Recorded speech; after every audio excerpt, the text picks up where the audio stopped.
Riders on the storm, riders on the storm. Into this house we're born, into this world we're thrown. Like a dog without a bone, an actor out alone. Riders on the storm, there's a killer on the road. His brain is squirming like a toad. Recomiendo, y estamos aquí en el Hotel Intertower de la ciudad de Santa Fe, en este caso en el restaurante Julio Recomiendo, saboreando este rico desayuno, y en este caso con un amigo, un amigo de la casa, de la familia Vigo de Lizamón, siempre son amigos. Bueno, muchas gracias, ¿Cómo andás, es un Gastón? placer estar acá. No, por favor, gracias a vos por venir al programa. Y antes de hablar un poquito de Pilaí, mirando fotos en Facebook, había visto sobre que habías escrito un libro, y me mandabas una reseña de por qué el libro, y vos sabés que fue lo que más me movilizó. Ajá. Sin querer queriendo, y me gustaría que cuentes vos por qué escribir un libro sobre San Martín. Porque es muy interesante el por qué escribirlo. Perfecto. Bueno, yo inicié este libro, me pasó un hecho bastante dramático, por lo menos para mis adentros. Era un 17 de agosto del 2009, yo vivía en Buenos Aires y me tocó presenciar en la Plaza San Martín un homenaje que se le hacía al Libertador, y me sorprendió la poca gente que había. Y lo más dramático era cuánto había honrándolo, cuántos se detuvieron. Y fue un anciano y fui yo. Y esa imagen, viendo a los transeúntes que no miraban a alguien al que había que tenerle respeto, porque mucho había hecho por nosotros, empezó a generarme incriminatorias preguntas. ¿Cuándo fue que lo olvidamos? ¿Cuándo se convirtió en la simple imagen de un billete? ¿Se nos enseña a los jóvenes el verdadero legado? ¿Qué hacemos con su ejemplo? Y a partir de ahí empecé a idear un libro. Yo desde chico ya mandaba cartas a los lectores cuando algo me causaba estupor o decía no puede pasar esto en mi Argentina. Y empecé a armar un libro que entrelaza diálogos imaginarios entre San Martín y un joven, que me tiene a mí como protagonista, y trato de reflexionar sobre los dolores pasados y los actuales, haciendo analogías entre lo que él vivió, en lo que nosotros nos toca vivir, hasta llegar a una parte. Yo tuve la suerte de ir a Boulogne-sur-Mer. También me generó mucho dramatismo el ver que solamente un presidente visitó el sitio donde él dio su último suspiro. Y traté en este libro contar qué nos diría él si pudiésemos contarle desde 1850, que es cuando falleció, hasta la actualidad. Entonces repasé también la historia argentina. Traté de verlo lo más objetivo posible y lamentablemente los problemas que él sufrió en la profundidad siguen estando en la actualidad.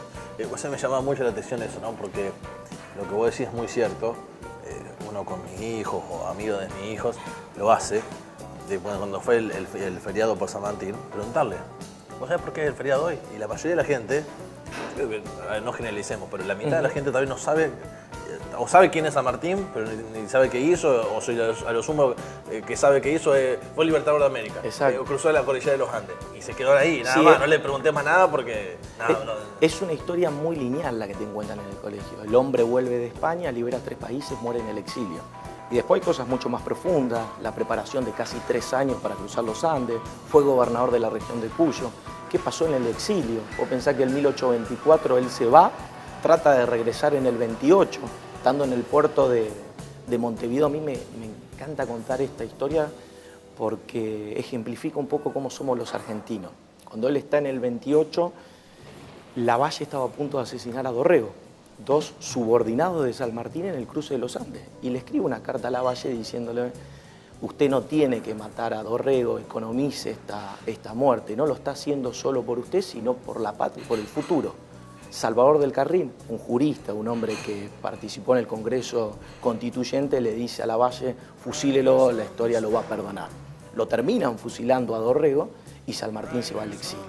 Entonces uno se pregunta por qué esa incapacidad que tenemos los argentinos de no ver al otro aquel que piensa en largo plazo, Favaloro, un incomprendido, se termina suicidando. San Martín se va no solamente casi 30 años al exilio, sino que su cuerpo termina regresando a la Argentina 30 años después que falleció. Sí, casi, diría que muere hasta casi olvidado. Totalmente. Solamente dos grandes hombres de la historia lo visitaron, Alberdi y Sarmiento. Y presidentes argentinos del siglo XX solamente Alfonsín. Entonces creo que hay un legado que hay que honrar, que hay que recordarlo, y como vos decís, hablando con tus hijos, les podés contar las virtudes de San Martín, que son fascinantes y que se pueden ejecutar ahora. ¿Qué te atrapa de San Martín para llegar a escribir un libro con 27, 28 años como tenés? Porque sos joven. 27 años, sí. ¿Qué me atrapa? Porque hay algo que, además de la escena hasta que has vivido, tiene que haber otras cosas que te movilizan para terminar escribiendo un libro. Sin duda. A mí lo que más me atrapó es por qué los argentinos no nos apoyamos en nuestros próceres, en los hombres que soñaron a este país, que le dieron la libertad, que vos imaginate que de 1853, de la Constitución Alberdi hasta 1930, te puede o no gustar el modelo del país, llegaste a ser la séptima potencia del mundo. Mirá estos números. El 50% del comercio exterior de Argentina, si nos ponemos en 1913, por ejemplo, equivalía al 50% de lo que exportaba América Latina. Habíamos generado 88.000 kilómetros de vía férrea, que era el total de toda América Latina. Solamente 4 países tenían un voto secreto obligatorio universal, 5 ciudades tenían subte, Buenos Aires, Moscú, Londres, Nueva York y París. El grado de avance había sido notable, el 90% de los argentinos estaba alfabetizado, habíamos quebrado el analfabetismo, el primer país en el mundo.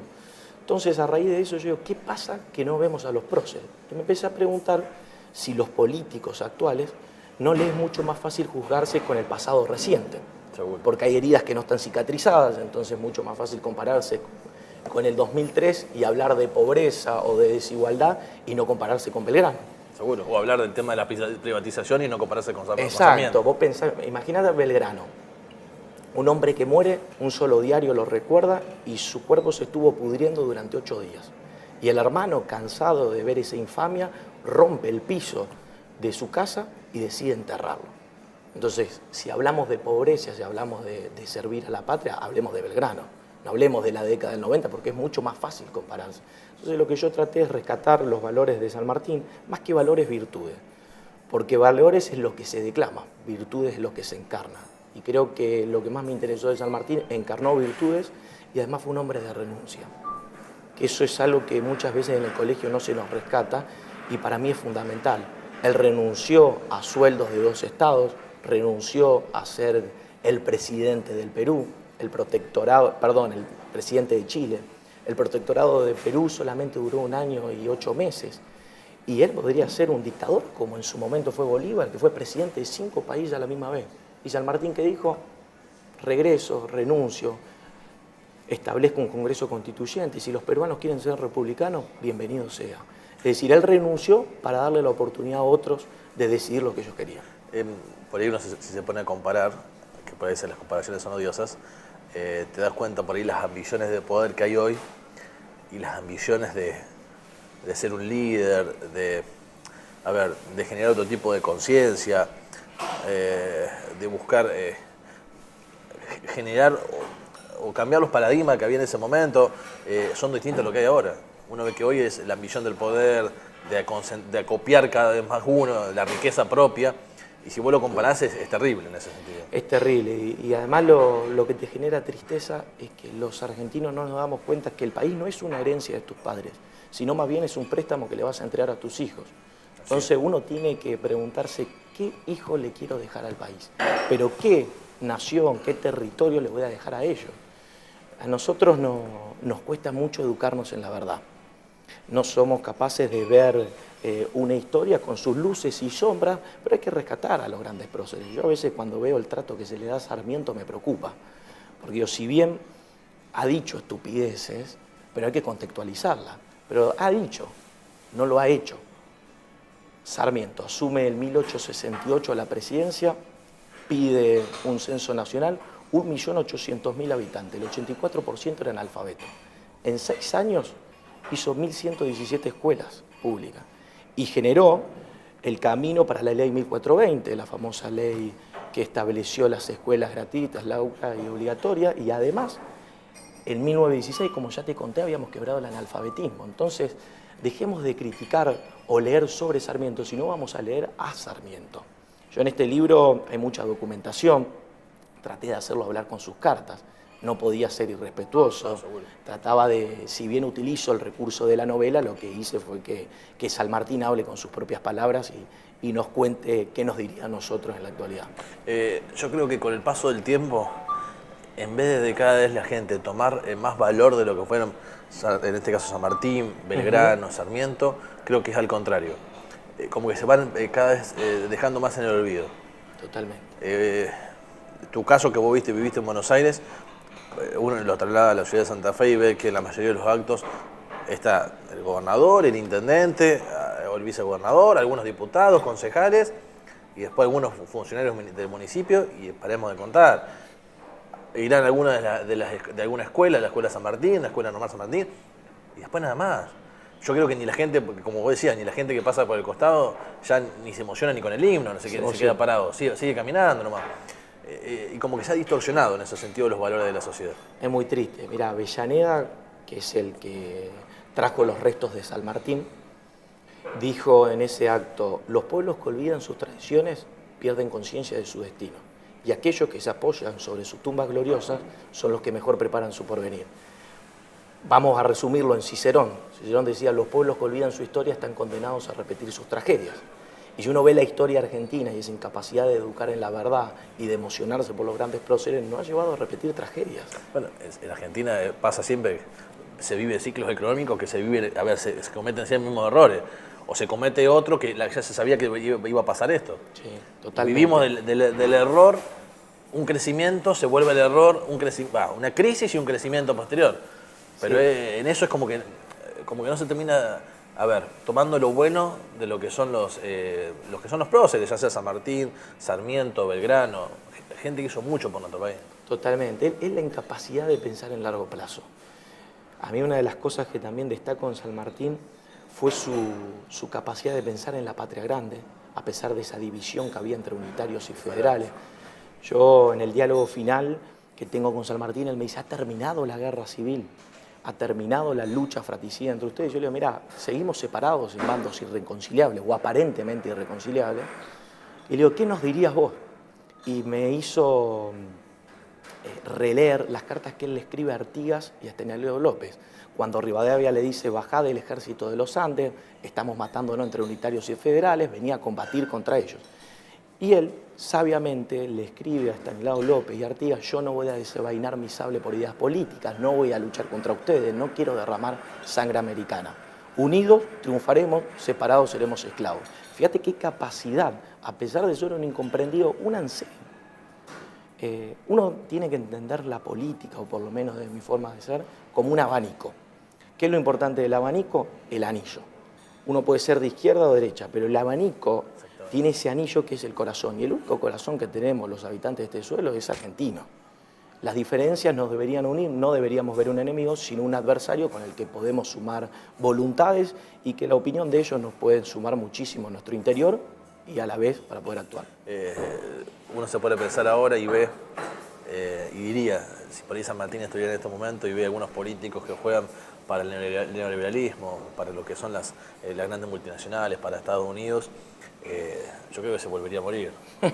Porque termina, a ver, hay muchos sectores hoy, de derecha, centro derecha, que terminan jugando para afuera, a ver, dejando el partido que sigue, y eso no está en discusión, de que dejan de tener la pertenencia hacia un país y terminan jugando más con una pertenencia hacia los capitales o hacia el dinero.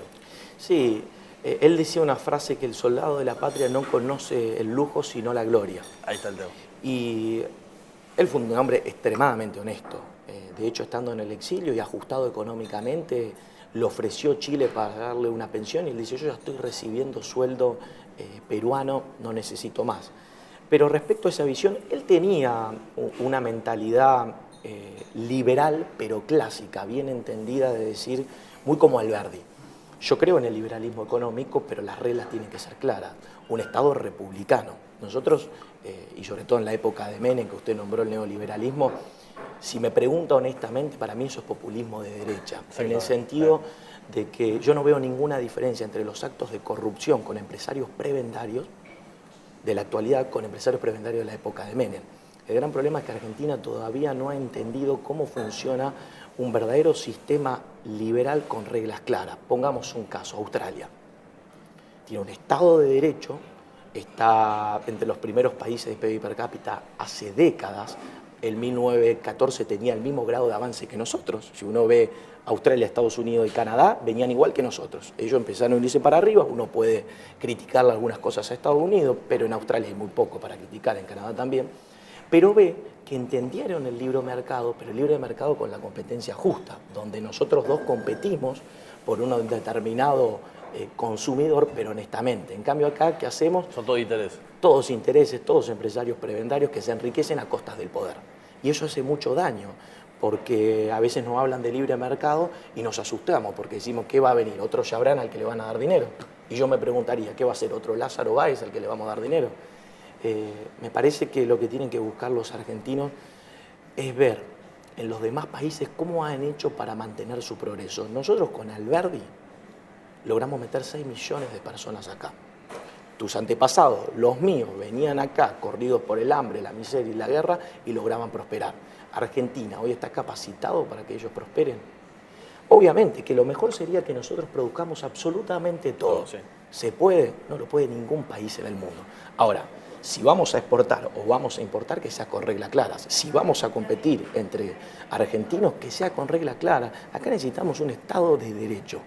Reglas justas, equitativas, pero que compitamos en la misma ley. A mí la mayor igualdad es la igualdad ante la ley. Si algo me perturba es eso, que no haya igualdad ante la ley y que alguien tenga ganancias porque es amigo o cómplice del gobernador de turno. Gastón, muchas gracias por estos minutitos y más que nada por este libro que nos trae, no solamente para que nosotros podamos leer, sino para que la gente también lo pueda Muchísimas gracias disfrutar. por invitarme y bueno, espero que sea les guste. el puntapié inicial para los próximos libros también. Exacto, sí, yo ahora tengo la suerte de que el 28 de octubre, a mí quien me lo prologa es el doctor Abel Albino, es quien lucha hace 23 años para erradicar la desnutrición infantil. Mirá vos. Y si San Martín tendría que encontrar un hombre con virtudes salmartinianas, pensaría en el doctor Albino. Por eso invito a la ciudadanía, si bien no vamos a liberar 3 países nosotros, sí los invito a luchar para erradicar la desnutrición infantil, que es el flagelo que nos está atrasando. Gracias, Gastón. Bueno, muchísimas gracias, Max. Y más que nada sí me sirve para una buena reflexión. Bueno. Aquí, en el Hotel Intertabo de la ciudad de Santa Fe, con Gastón Vigo, hablando sobre este libro, el primero de los que muchos, que seguramente va a escribir el amigo Gastón, uno de los demás integrantes de la familia de Pilaí. Aquí, en el Hotel Intertower de la ciudad de Santa Fe, lo recomiendo.